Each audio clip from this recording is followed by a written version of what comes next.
Saudara-saudara, yuk kita bahas yuk, karena keren banget. Dari dua tokoh ini kita bisa belajar tentang arti pemberian diri kepada Tuhan. Bagaimana kalau orang mau memberikan dirinya pada Tuhan. Jangan setengah-setengah, jangan tanggung-tanggung, jangan hitung-hitungan, jangan cuma lihat mana yang untung, mana yang rugi.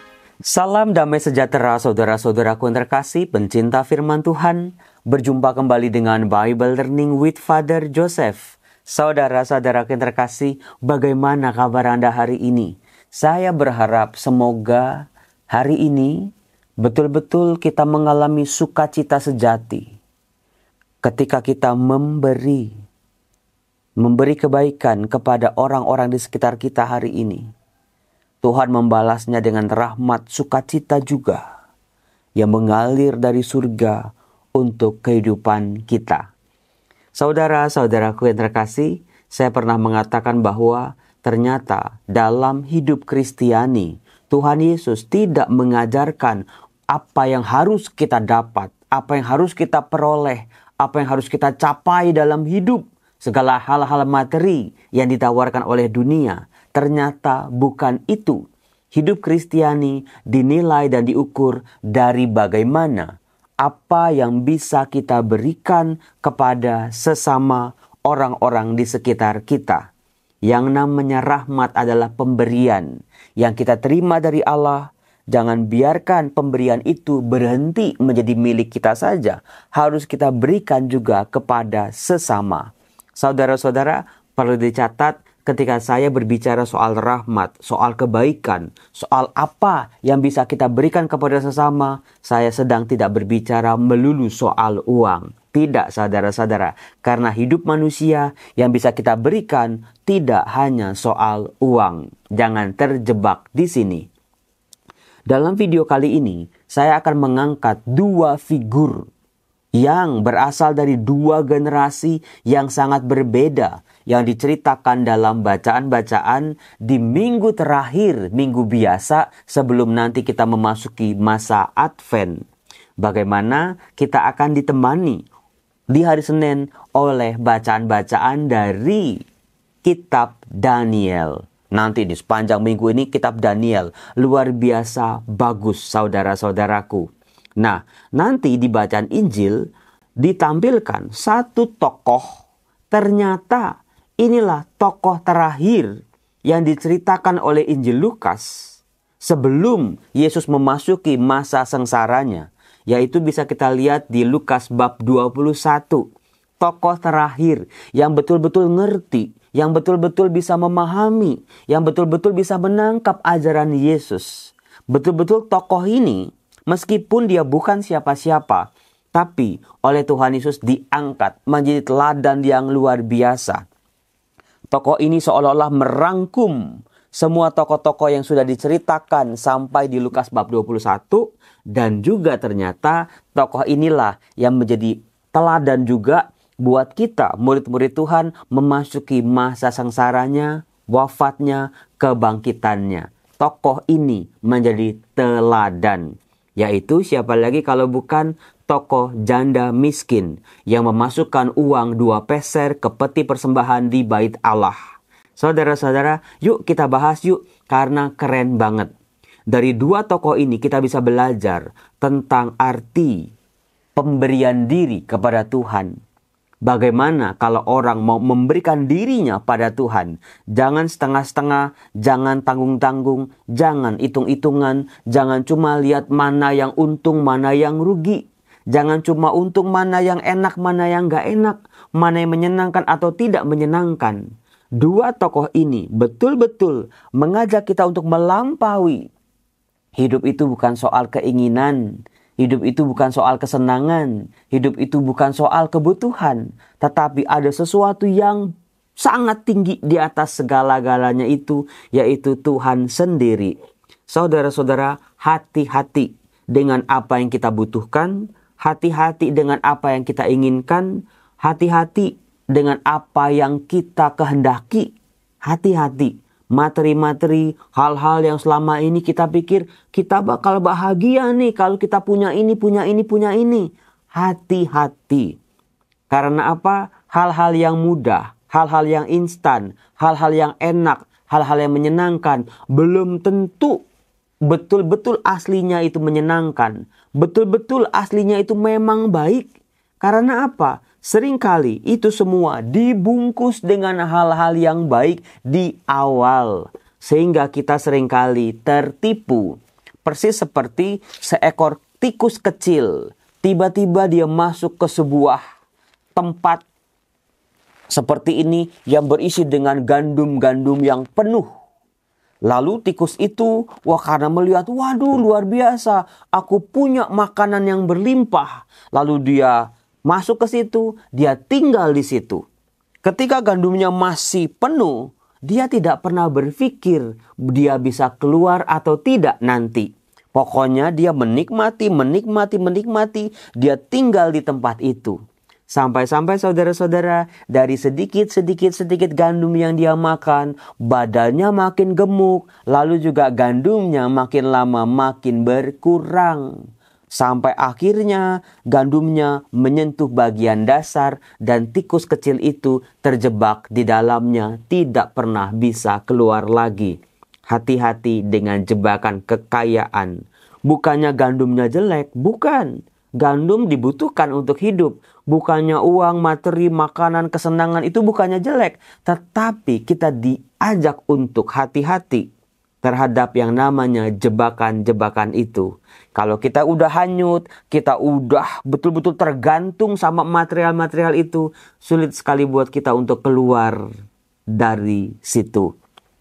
Saudara-saudaraku yang terkasih, dalam kitab Daniel dibacakan hari ini itu Daniel bab 1 ayat 1 sampai 20, di mana dikisahkan ada 4 tokoh orang-orang muda. Orang-orang muda ini adalah orang-orang yang mau sejak masa mudanya mereka mengarahkan hati mereka pada Tuhan. Saya senang kalau saya seminar-seminar, saya melihat penonton Bible Learning itu orang-orang muda. Karena apa? Belajarlah dari tokoh-tokoh muda ini. 4 orang bernama Daniel, Hananya, Misael, dan Azaria. 4 pemuda ini diberi kuasa dan kekuatan oleh Tuhan. Diberi kemampuan. Dia lebih cerdas. Dia lebih ahli. Dia lebih punya kompetensi berbagai-bagai hal. Jauh lebih tinggi dibandingkan orang-orang sezamannya, orang-orang seusianya pada waktu itu. Karena apa? Mereka ini mengarahkan hati mereka pada Tuhan.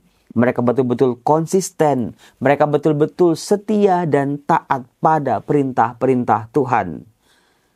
Kita juga tahu yang namanya orang muda, banyak sekali godaan, banyak sekali cobaan-cobaannya, banyak sekali hal-hal yang mudah menipu mereka. Jabatan, harta kekayaan, kesenangan, kemewahan, itulah yang ditawarkan oleh Raja Nebukadnezar kepada 4 pemuda ini. Kurang apa? Bakal dididik, bakal dijadikan pejabat, bakal hidup mewah, bakal hidup enak, tidak akan pernah kekurangan, punya jabatan, punya kehormatan di mata dunia.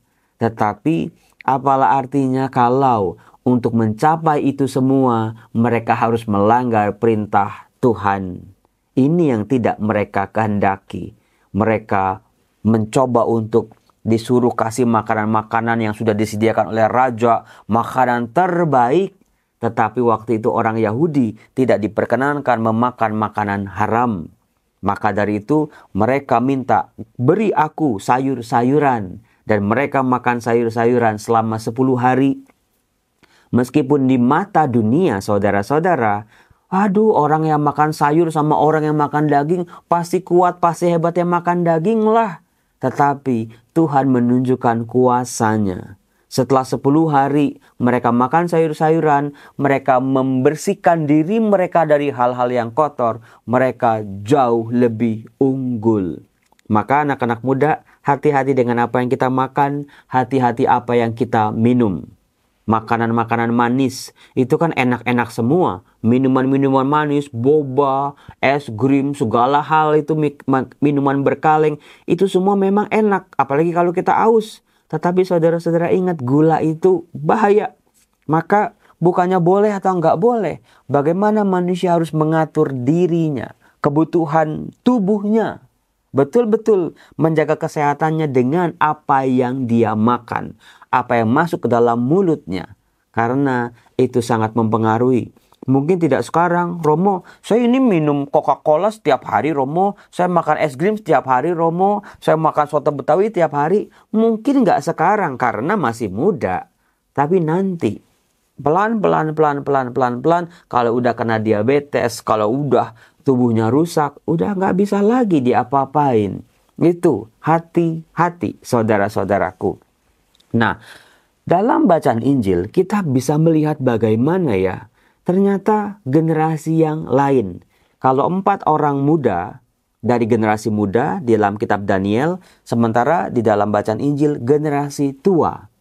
Nah, sebetulnya ada sebuah ekstrim yang sangat lebar ini. Orang muda dikatakan mereka dipilih dari antara orang-orang hebat, dari pemuda-pemuda hebat, dari kalangan raja, dari kalangan bangsawan.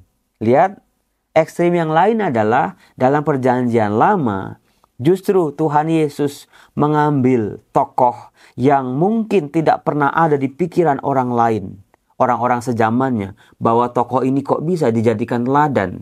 Karena apa? Pertama, tokoh ini perempuan. Di zaman Yesus, tokoh perempuan itu adalah masyarakat kelas 2. Yang kedua, udah perempuan dia janda pula. Artinya suaminya udah nggak ada yang menafkahi dia, nggak ada yang melindungi dia. Lalu yang ketiga, dikatakan dia miskin. Dia udah nggak punya apa-apa lagi. Bisa saya bayangkan, janda-janda yang sampai jatuh miskin, mengemis di bait Allah adalah janda-janda yang tidak punya anak laki-laki. Karena apa? Warisan dari suaminya akan diambil seluruhnya oleh pihak suaminya. Si janda ini dibiarkan sebatang kara. Ya kalau dia masih punya orang tua, tapi ada kalanya orang tuanya juga meninggal. Kakak-kakak laki-lakinya juga meninggal. Sehingga dia ditinggalkan sebatang kara. Ini yang pasti ditakuti oleh para orang tua. Yang, Romo, gak usah nanti-nanti Romo. Sekarang-sekarang aja saya udah kesepian. Udah banyak orang-orang yang meninggalkan saya misalnya. Ntar gimana Romo kalau suami meninggal? Gimana Romo nanti kalau anak-anak udah mendahului saya? Sebatang kara. Jadi posisi janda miskin ini adalah posisi yang paling mencekam dalam masyarakat di Israel pada waktu itu. Sakit gak ada yang ngurusin, lapar gak ada yang mau kasih makan, kesepian gak ada yang nemenin. Udah dijadiin sampah masyarakat. Nah, oleh Tuhan Yesus, justru orang-orang seperti inilah yang dipuji secara luar biasa. Karena apa? Dari keadaannya yang sangat serba terbatas itulah keluar mutiara iman yang luar biasa. Ketika janda miskin ini bisa memberikan yang terbaik kepada Tuhan. Seluruh dirinya, seluruh nafkahnya, seluruh kehidupannya. Dia nggak lihat lagi nanti makan apa. Dia nggak lihat lagi nanti bagaimana hidupnya ke depan. Dia percayakan bahwa Tuhan pasti akan memberi rezeki dalam kehidupannya. Tuhan akan memberikan makanan bagi kehidupannya. Kalau dia bisa memberikan yang terbaik seutuhnya. Bayangin saudara-saudara, kalau janda miskin ini ternyata bukan orang yang tulus. Dia setelah kasih 2 peser, dia ngomong-ngomong gitu di media sosial misalnya, dia ngomong-ngomong ke tetangganya, aku lo ngasih semua lo. Mungkin nggak dipuji sama Tuhan Yesus. Janda miskin ini, dia memberi dalam hening. Dia memberi dalam diam. Ketika dia memberi, mungkin orang-orang lain juga nggak sadar apa yang dia beri. Mungkin lihatnya juga kecil banget. Tapi Tuhan Yesus punya mata, cara pandang yang berbeda. Sangat tajam, sangat jeli. Bahwa orang yang baru saja memberikan 2 peser ke dalam kotak persembahan adalah orang yang paling miskin di dunia. Adalah orang yang tidak tahu lagi besoknya makan apa. Adalah orang yang bisa memberikan hidupnya pada Tuhan. Hanya untuk Tuhan. Cara pandang Yesus. Gak perlu kita pamer-pamer, gak perlu kita sebut-sebut, gak perlu kita tunjuk-tunjukin kepada orang. Tuhan yang tahu. Bekerjalah dalam diam, melayani dalam diam, memberi dalam diam juga. Semoga apa yang kita berikan, apa yang kita sharekan tentang kebaikan-kebaikan, rahmat-rahmat kita kepada sesama kita, Tuhan yang tahu ketulusan kita, Tuhan juga yang memberi rahmat-rahmat untuk kehidupan kita. Salam damai sejahtera saudara-saudaraku. Semoga di minggu terakhir ini sebelum masa Advent kita bisa belajar apa sih hidup itu, apa arti hidup, apa yang harus kita lakukan dalam hidup. Salam damai sejahtera, Tuhan Yesus memberkati. Salam.